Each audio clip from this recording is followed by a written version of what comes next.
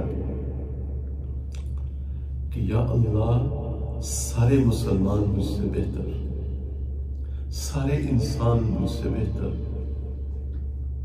تیری پوری مخلوق میں سب سے گندا یہ عاجز ہے یا اللہ، سب مجھ سے بہتر ہے، اور تیری نظر کرم اور تیری رحمت کا سب سے زیادہ محتاج ہے، تو اس کا مطلب ہے the process has begun۔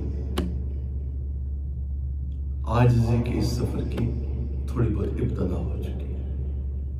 اللہ تعالیٰ مجھے اور آپ کو عاجزی عطا فرمائے۔ اپنا بہت خیال رکھیے گا۔ Until next time، السلام علیکم ورحمۃ اللہ۔